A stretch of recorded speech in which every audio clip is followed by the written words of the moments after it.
Well, everybody, we are back now. Listen, Yes. we're on our second part two, where we've had such a long story by a guest, and where we didn't want to interrupt. We want to keep going, but these things get to be an hour and a half, and we Want know to, you folks are busy. You're chiming in saying, "Hey, please," with the hour and a half episodes, and yeah, we could say, "Well, stop listening at 45 minutes. Go do your," but we Oh, understand. So yeah, yeah. so what have we done, Bob? Tell them what they've won. give one part two of Steve Augeri's episode, which Yay! we can put these little intros so we don't just clip it and jump you back in the next week. Uh, but it does Right. give you better to manage your time, and we're Yes, we give you sensitive a to that. warning. You can make Yeah. some Yeah. popcorn or not. Do you I have wonder that? if we even mentioned that on it. I wondered if we were on one because we did go, hey, that's got to be a two-parter. It's going to be a two-parter. We Right? always know, we can sense that. But now we're going to literally make them a two-parter because, like Bob We was are. saying, the length of them, yeah, if you're on a cross-country drive, they're pretty cool. But if you're going from a short point A to point B and you're Right. hoping to hear this on your car, Yeah. you know, Like if you're going uh, to Walgreens or something yeah, and you want her done even though quick. you can get them at will, but So but then we would we we understand. say, hey, you guys, here's part two of Well, like the way Paul, I just want to make one point that Paul how are we going made. to do it? This is our These first part time. twos, that this goes back to Pat Boone. Hey, we need to do a part two. Now, Yeah. no, I remember I when do Yep. too. when they get long, we were always sensitive to cut them short. So, geez, God, we're going on here. We better cut this short. But we just want you guys to know we're going to go let the folks go on and on with their story, however long it takes, Yes. and we'll part one and two it for you and give it to Yep. you in good, manageable clips. Yeah, it's going to Yep. be Because really fun. So is this you the never first time we're know. doing it? Huh? Is Yeah. this the first time we're doing it? Our little new intros. Yeah, we're going to edit Okay. Yeah. these We're in one in. right now. We're in an intro right now, everyone. Just very exciting. And so Yeah. it's funny. So now we're going to have a third part because there won't be any time for Steve to come on because this is a long intro. Well, we want to have our part of the show still, give them a little taste. True. All right, so that's the issue, folks. We might need to get some people on our We crew. now give you part two of the great story of Steve Augeri, and let's have him finish it up because this stuff is so good. This is the rest of the story. Bink, bink, bink. So you're getting connect. You got to get connected because eventually you're gonna kind of look. I'm gonna get a deal, and I'm gonna do this. Right. So somebody who needed a song would walk into a room and say, "What do you got for me today?" And Marge would sit up and, and she'd sing, the piano would play and she'd sing and belt out a song. She becomes this popular singer in a popular band called The Flame. Marge gets Aerosmith, Joe Perry and Steve Tyler leave, brings in Marge to be a singer. Are Yeah. you managing at the Gap during these calls? At the time, I'm working for the Gap, and it's approaching 97 or okay. Yeah, Check it out. So picture him that's at the correct. Gap, guys, in the phone. He's sitting there getting one of those things off the clothes while he's on the phone trying to get the thingy off. Yeah. Right. Well, what I'm doing for the Gap is I'm swinging a hammer. I'm a maintenance manager, right? Oh, Oh, great. Yeah. If you get up out of a fitting room with a new pair of pants and you walk out and there's a streak of nice wet paint on it, that was me too. I was responsible for that too. Well, this cassette was important. All right. Right. So Joe Cefalo went ahead and did this for me, this amazing favor, a life-saving, a life-changing, altering thing that he did for me. Put it in their hand, and the next thing you know, I'm being asked to fly to Marin County, to San Francisco, and to audition.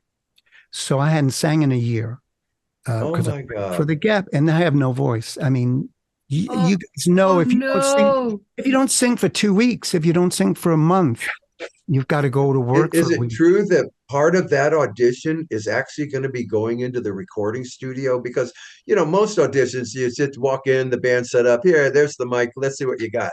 Yeah, it's all studio. It's all recording. That's incredible. You're auditioning as a recording artist. Unbelievable. Right. So I beg for 2 weeks of preparation. oh, Now, the good news and bad news. Good news is that while I worked at that record store, when Journey's Escape album was released, we played it 3 times a day, and we sold a case of records a day. So it was very popular. As long as it was selling, we were going to play it. And it was ingrained in my soul, Yeah, you knew the ingrained in songs. my DNA. And especially because I related to Steve Perry's voice. I related to his soulfulness, his soulful delivery, everything about it. And because I know I always assume this, but I know that he listened to some of the stuff my dad played for me, like Sam Cooke, and at minimum, these great soul singers, because my dad had a wide palette and he listened to this. And he turned me on to that. And then again, AM radio in New York City in the 60s turned you on to that too. So anyway, 2 weeks preparation, fly across country, walk in, and for 5 days, we recorded 5 new songs, 1 a day, and then 5 of their greatest hits. So you did This is your one audition. new and one spectacular. For your Right. So first day, rusty nail, Wreck. Okay. nail. Yeah. squeaky door, right? Any oil around? Yeah. And I remember I can know Neil looking at John and John looking at Neil, and they're kind of thinking, oh, what do we do here? We got 5 days of this. Oh my God, really? Well, yeah, maybe I'm blowing it out of proportion, but the mind, the imagination runs away. You can't. That's how you saw it. Yeah. I definitely saw that. However, every day progressed, the voice got a little stronger, and gained a little more confidence. By the 5th day, I was at it. I was doing what I was supposed to do, and I was getting the job done. I wasn't necessarily on all 8 cylinders, but maybe 6 cylinders. And at that time, everybody's. How old are you at the time? I'm 38 years young. Wow. Late bloomer, babe. right? What a Yeah. call. Yeah. So all Cowsills are. Yeah, right. So that was how that went. And the interesting thing was, and I felt very good. And the black car is going to come and drive me to SFO, and for about an hour and a half trip. And I think the car's waiting, and I had one foot out the doorway, across the saddle of the door. I literally and I spun around. I turned around. I said, listen, there's one song we didn't sing, and I love the song, and I love the way Steve sang it. I'd love to try Open Arms. And of course, oh yeah, that's a hell of a performance by Steve, and an amazing song, repertoire, a feather in their cap. And so they said, yeah, okay, we'll put it up. They put up the multi-track, and I took a stab at it. And fortunately for me, I was warmed up, and it came. Nailed it. I'm not going to say I nailed it, but I did a good job. I did it. Yeah. Because, but the bottom line was, it could have went either way, and it certainly could have changed the course of my history, and it worked out. Yeah. And again, and then the last thing I said to them was that thank you for the opportunity, thank you for the chance of a lifetime. If this doesn't happen, it's fine, because one thing you've brought back to me, and I'm getting goosebumps. You can't see them, but it's a beautiful memory, because I told them, what you've given me back is the desire to go back to sing, rather than go back to work at the Gap, or work construction, or the pizzeria, Right. or the garbage truck, or whatever, Reignited. prison. I'm not going to build a prison. I'm going to go back home, and I'm going Be to a musician. I'm going to be a musician again, because, man, I was kidding myself for the year. Damn it. I was kidding myself. I don't want to be a musician anymore. No, you were good at it, though. See, you do that. You're in the limo to SF. Take us in the car right to the airport. You're done with the audition. You got to do the other song. They're very nice you seem they accommodated you. Oh, absolutely. 5 days. How are you feeling on that car ride to the airport? Yeah, what was that? Feeling great. I'm feeling great. I'm feeling, Confident? as I said, it it was a great experience just to audition. And I really didn't think, again, I wasn't thinking, oh, this is a shoo-in, it's not going to That's happen. what I want to know. Yeah. Because I'm thinking, look, they probably had a couple of cats before me and they'll have a few after me, you know.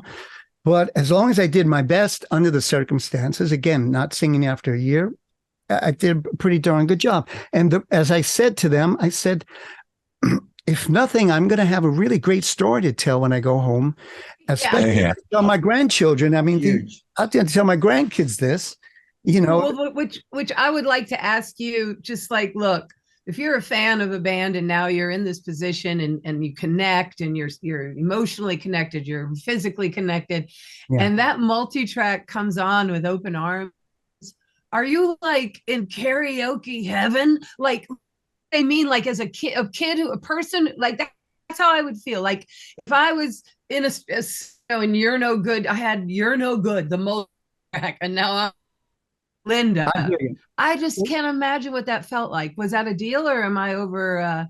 No, it's everything like it was something very alien to me because you guys are gone. We never did cover songs. One thing we did early on in life, and I think it was as early as 15 when we put our first bands together, or 13 or so, I mean, serious bands, is that, we played other musics. We played Led Zeppelin, and in the area where we grew up, we were playing Led Zeppelin, Deep Purple, Black Sabbath, Kiss, and Queen, and Rush. There you go. Yeah. And so this was kind of the soup. It was from all those ingredients that we started thinking about writing our own music. And as soon as we started writing our own music, we didn't want to be a cover band anymore. So for a great many years, I wouldn't even go near another person's song. I mean, literally. And so to go back, and here's another interesting thing, because I had similarities to Steve's voice. Yeah. And often compared to him, it was detrimental, certainly up until that point, it was detrimental, and it would send people packing in the other direction. So this is the first time that it was being embraced. And I had to accept the fact and embrace it myself and say, don't you run away. This is, the highest compliment that you can get. Embrace it, own it and enjoy it, because now this winds up being your future. And, bottom line, it's your meal ticket. Let's face it. Yeah. Oh, it's a big, just a quick aside question. At any point during this pursuit of yours, was Steve Perry, I'm just curious, was Steve Perry involved in choosing his successor? Was he still okay with everyone to be a part of the process? And he heard you and he thought, this guy's going to do it. He's me. Let's go. Or was he involved at all? No, he was not. And for, I can't, not to say that, well, let's put it this way. At the time, the band was having a divorce. Yes. Okay. Metaphorically speaking. Sure. So they were speaking through lawyers. Well put. And, pretty much. So, it's like that. And I was the guy that I'm not going to take anyone's side, no matter what reason anybody had, whether they're throwing darts at each other or not, or, or whether it's amicable, I wouldn't know. It just happened. And sooner or later they were going to find somebody. So part of me was like, how do I do this to a respected singer that I admire and I respect? Because there's a downside to that too. And there's a karma to that too. Totally. Just, I'm looking at all the different aspects. Sure you are. Were you aware that you weren't just stepping into an oldies band, that you are going to be making new records were you aware of that? That's at the time, unique. You know what? Very unique. That was the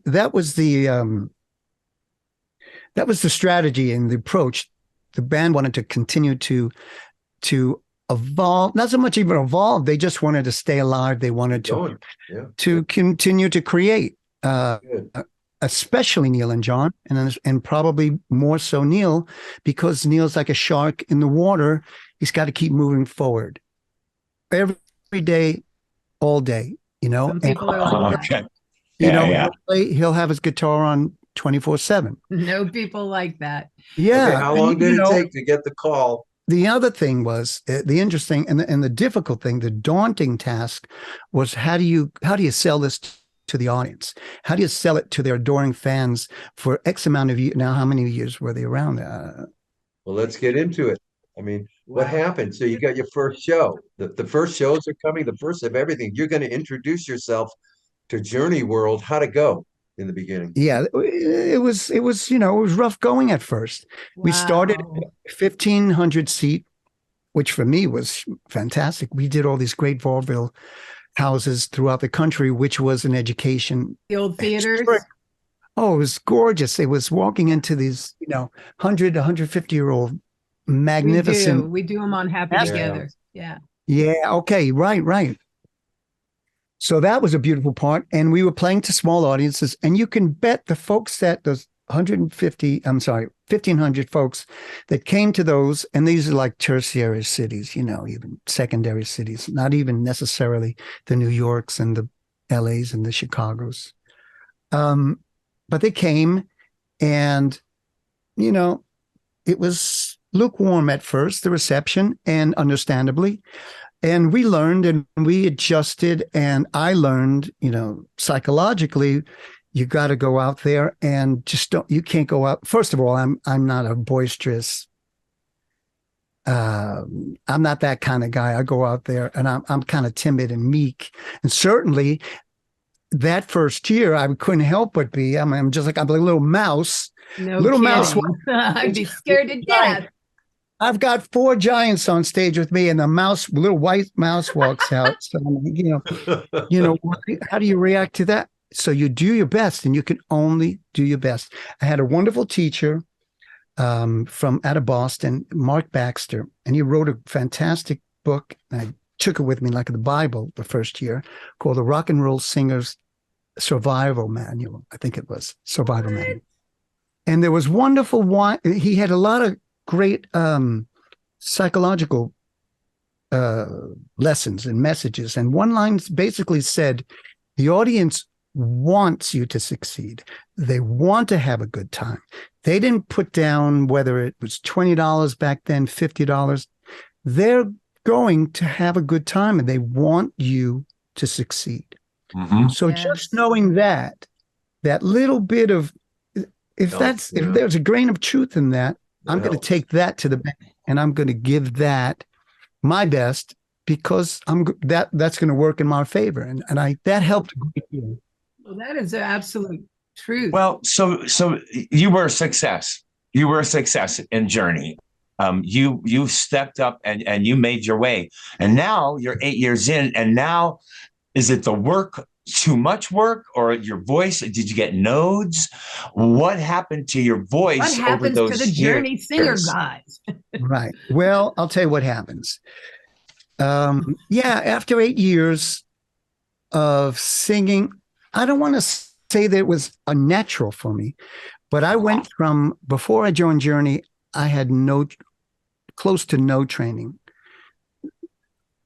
0 to maybe just some basic lessons here or there that I picked up a little, but it wasn't until Journey that I had to go to the professionals to really learn how to sing, to learn about my voice, to learn technique, and to be able to, I used to go from weekend to weekend and burn my voice out, one show a week, and then I would have all week to, repair it, right? Well, So I had to sing 5 shows a week. yeah. How am I going to do Journey that? shows. I mean, that's different. So- Journey is different level. Yeah. Did you have trouble in the beginning with your voice? Doing 5 nights, all of a sudden your voice is going, what are you doing?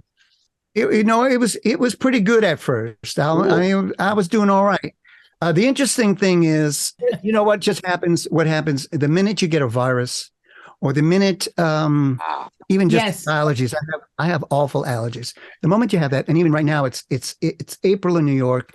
I have maple and oak trees outside, hanging over my home. I have a cat and a dog sleeping with me. So April is the killer month. I wish I could go away to the desert or something, or just be away from everything. I was just telling because it pre-compromises your voice. It pre-compromises it, and then I understand. All of a sudden, you start trying to sing around whatever's coating your throat and what's coming out of your nose, and then you start straining, and all of a sudden you start developing habits to which are anti the correct way. It's just the wrong way to sing, and then and then the moment you realize it, sometimes it's too late. So really what you should do is just, hey, you need 2 days off, take a week off, cancel shows. But I didn't have the knowledge of this. This is the first time in my big leagues, and everything is a learning process and a learning lesson. And they weren't going to change a key for you, right? You couldn't go, hey, can we lower that key? We didn't try that until the very 8th year. Okay. And even then, it just didn't seem right. Die hard. They sound different. Well, you know what? The funny thing about, whether it's a tenor or any kind of voice, the songs that these are, they live above the break, above the passaggio. Yes. Yeah. And once you're up there, you're cool. So the minute you change the key and this passaggio stays there, it's almost like the wrong key, because now you're right in the line of fire. You're like in the bullseye, and all the money notes are where you can't change, where you can't sing. So that would have been the kiss of death. So that's interesting. Right. But anyway, it just got crazy. difficult. And then up until the point where the very last year, the 2 years prior, I came down with a very bad pneumonia from a show out with. Forget it. And that was the real beginning of the end, because the medication I took for it was worse than the cure was worse than the disease. Wow, and it literally paralyzed me, put me out of commission. And then I don't know if you guys are aware of Candida. I think that's how it's pronounced, and all kinds of internal, some things. So weird stuff. So, and to this day, I have issues, but I've educated myself, and I don't sing 5 shows a week anymore. I've got 2, maybe 3 maximum, and I can maintain it. Oh, I did remember what I wanted to say before. Yeah. When you have to sing some established songs from an established band, the way people are expecting you to sing them, that's what you have to do. If it were your music that you wrote and people, you can go out there and you can mess around with the melodies, and you can dance around a little bit and make it your own, and it's acceptable. It's not the optimum way you want to portray yourself, but it's a lot easier. You could go under the radar, and you could get the job done that way. But when you're expected to hit all those, again, money notes and all signature beautiful Perryisms, all those wonderful. So at some point, does that kind of, like, and no disrespect to the gift of the job or the art of the music, but does that at some point become like, a soul zapper after a while, where you can't even step out a little bit to express your artistic self? Yeah, well, it basically just, you see the end of the road. You literally see the sign that says dead end, and it was going to come either sooner or later if my performances or my health didn't improve. And so frankly, as difficult as it was to happen and accept, it was the best thing to happen. And it was a favor unto me. I mean, they stopped and said, Steve, we can't do this any longer. We have to. Okay. So they did it, so in part of me, there were tears. Of course. And the other tears were tears of joy. Because now I'm off the train that is just on its way, and I just don't have the steam for it. So that's what happened. I had an 8-year run, which is, magnificent. I was I was destined to not sing again. And so they gave me the opportunity to go back and fulfill a lifetime dream and a joy that I would have never achieved Sure. had they not invited me. It's that simple. Yeah. I can see that. That's a beautiful Yeah, way yeah. to frame it, and it's exactly what happened. And I have a kind of like a quirky, silly question, but like, have there been like 8 singers, and is there like something that happens? Like, okay, you were there for quite a long time, and you were right after Steve, but it's like kind of like the Spinal Tap drum moment. Yeah. Like, why did these guys drop like flies? Well, there were 6 singers, and Okay, 6. their 6th singer is just phenomenal. He's Arnel Pineda, who's absolutely tremendous. So there was Greg Raleigh, who went from Santana with Neil. There was, I think, then there was Robert Fleischman, who Okay. had a brief time with them. However, he co-wrote "Wheel in the Sky," which is one of their big hits. Oh, yeah. Right. Then there was Steve. That's number 3. And Steve, Mr. Perry. Steve Perry. He was number Okay. He was not the original lead singer, Susan. I just found that out. Keep going. So Greg, then Robert, then Steve Perry, then myself. Then in between Arnel and myself was Jeff Scott Soto, who bridged the two. And when I guess I was a week into a huge, tremendous tour with Def Leppard. When I just couldn't go on, they brought in a friend and a tremendous vocalist, Jeff Scott Soto. He finished the tour and he remained with them for about a year. And then they found Arnel, and the strangest way, they found him online. YouTube, yeah. Something Neil did. And he's just phenomenal. He's just got it. And that's what the band needs. And he can sustain himself. He's been with them longer than myself, longer than... Okay, I was going to say, who's the longest journey guy? Because he kind of wins. Yeah, that's Arnel. And Arnel, I mean, he wins the longest journey guy. Yeah, he doesn't. He gets the medal. He gets the 2 thumbs up and the 5 stars. Totes. And subscribe now. Yeah. Okay. So after Journey, man, your productivity, you don't stop, that's for sure. I mean, you seem to get into a kind of singles deals, right? Or something was going on. You kept releasing singles for like 4 years or 5 years. Well, so after Journey, which is the top of the mountain, of course, now you're on the downside, right?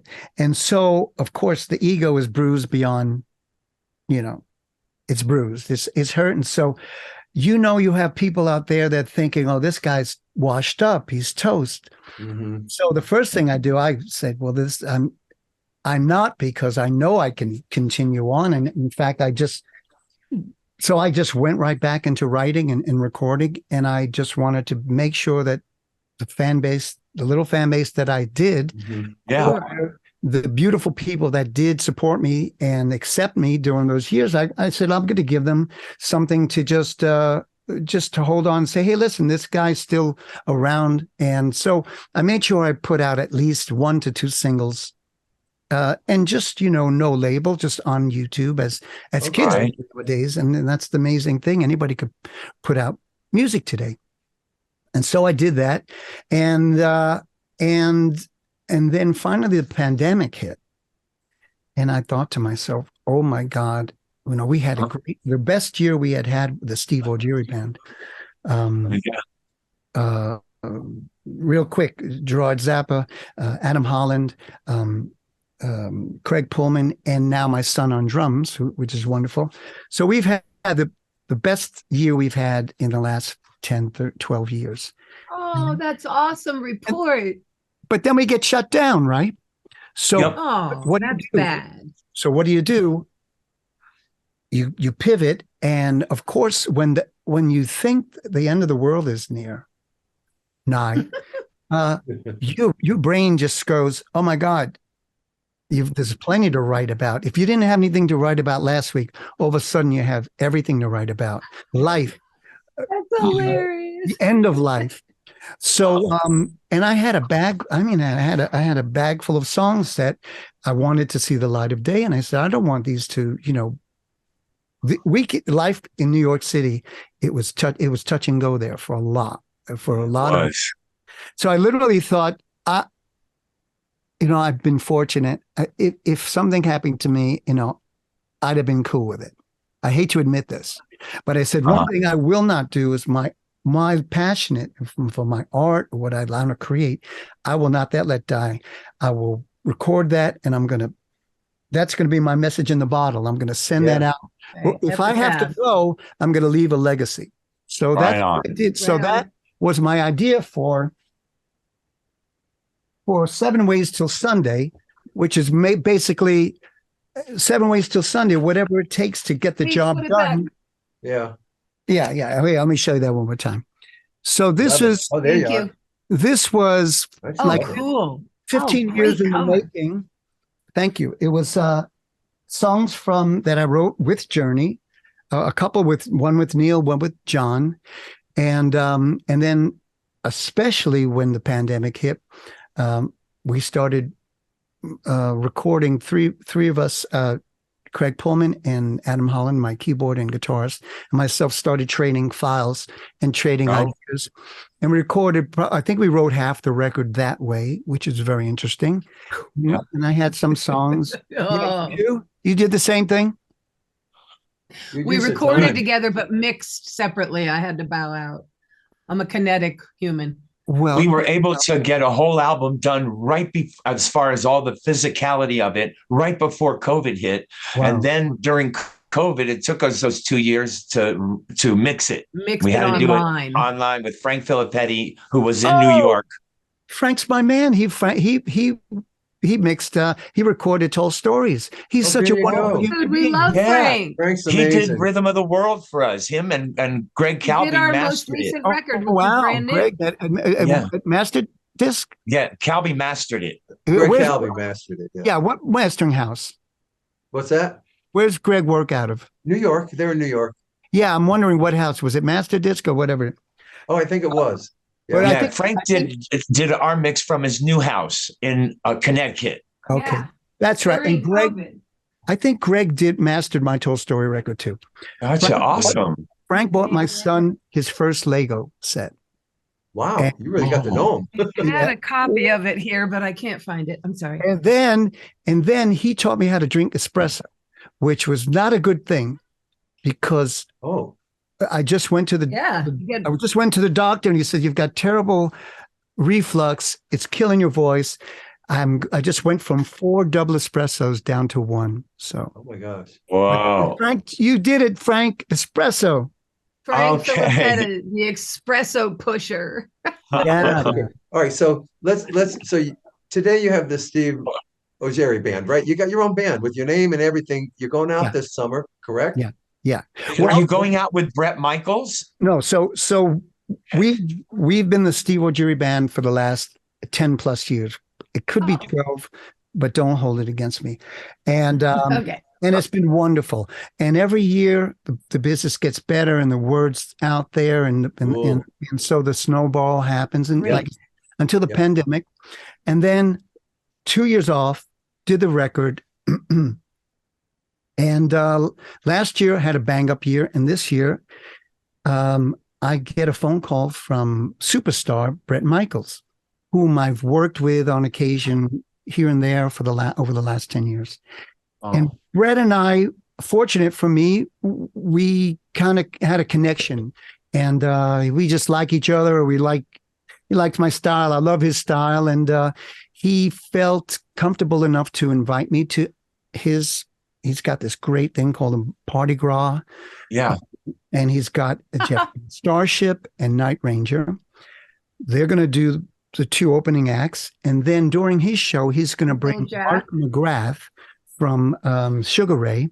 Yeah, bring me out. And we're probably going to do 3 songs each, but we're going to work with his band. And it's going to be it's going to be insane. It's going to be so much fun because Bret is a superstar in so many ways, not just musically, but his fans adore him for his personality. He's just got this shining, warm, glowing personality.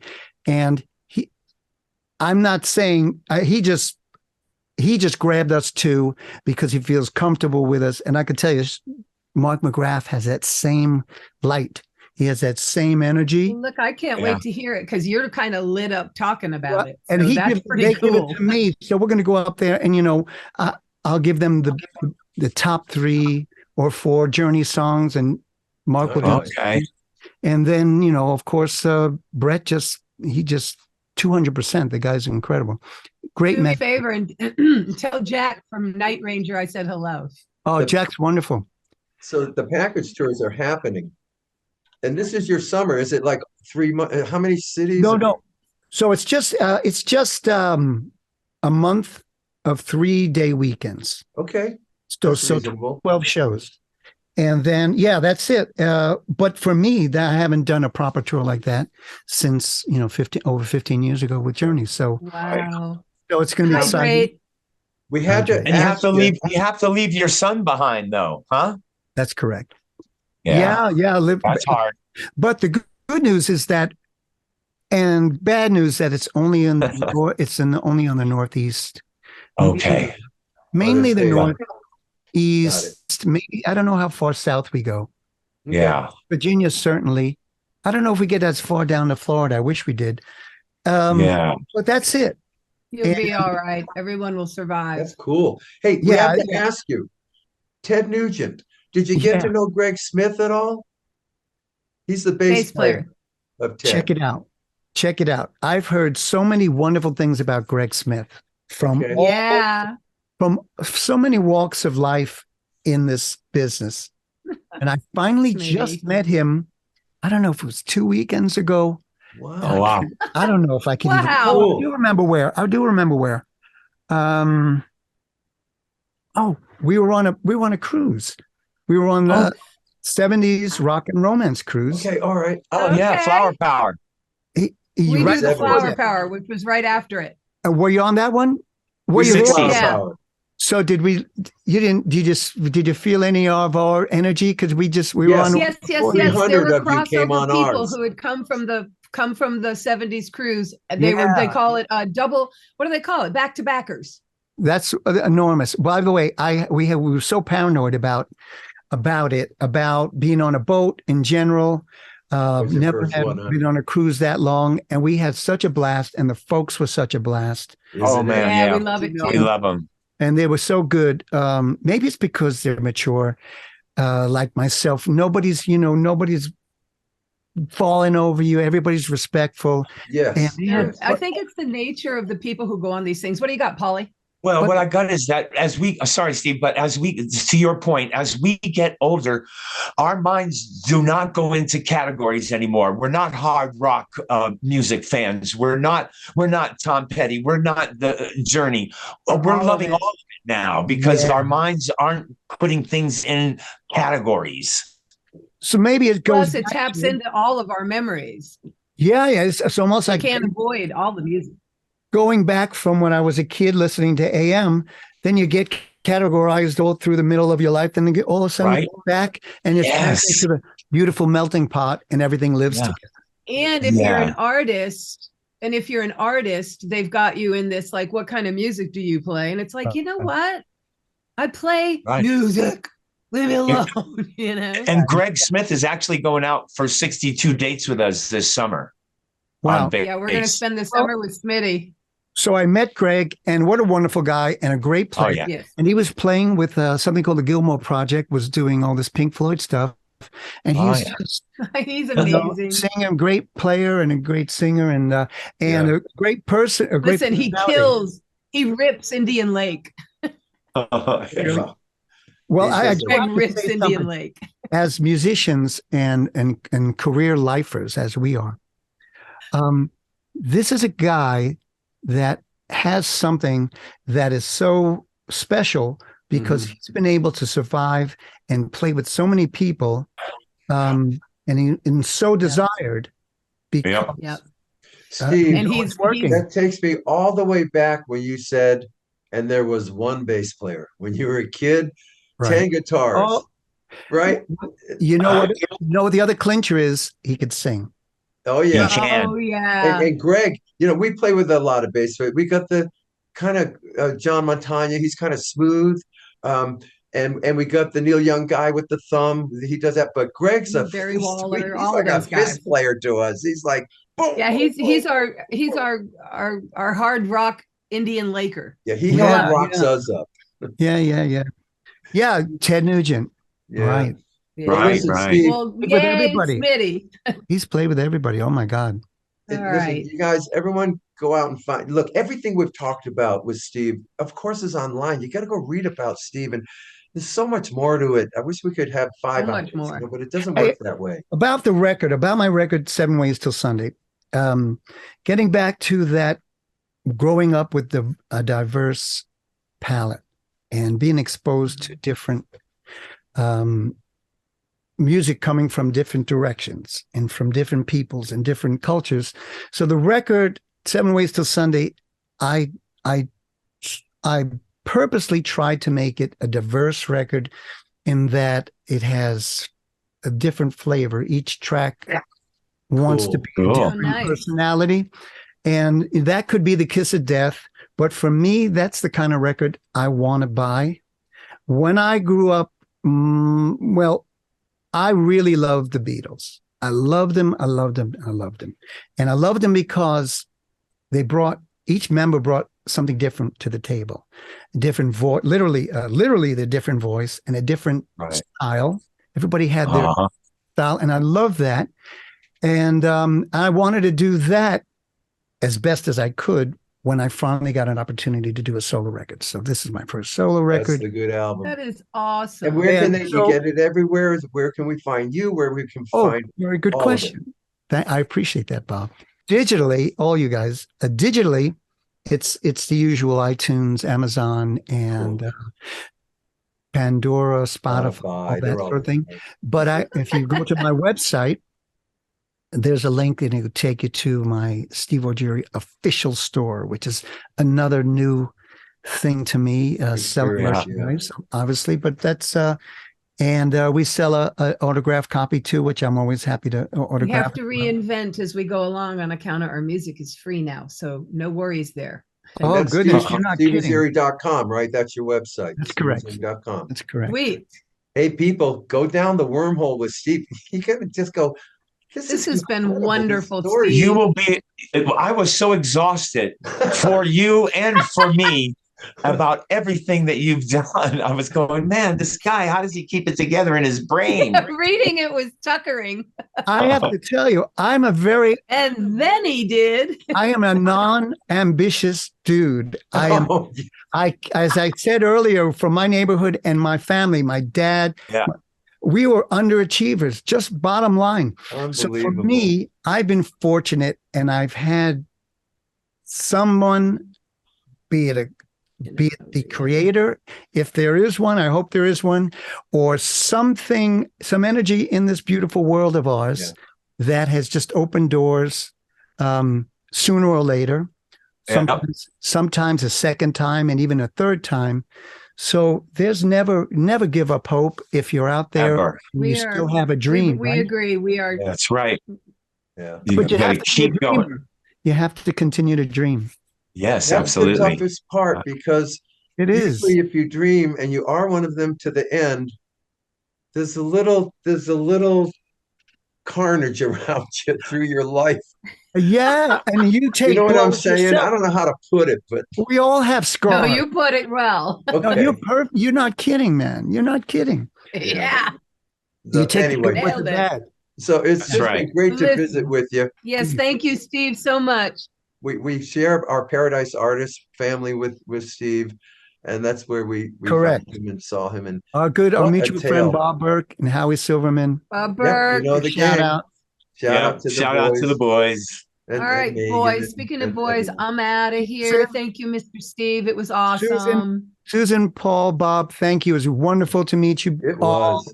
Thank you for this opportunity. I love to shoot the shoot the shit. No, it's awesome. Yeah, we do too. All right, guys. Everyone. Thank you, Steve. Thank you, Steve. Bye, loves. Bye, all. I appreciate it. Bye.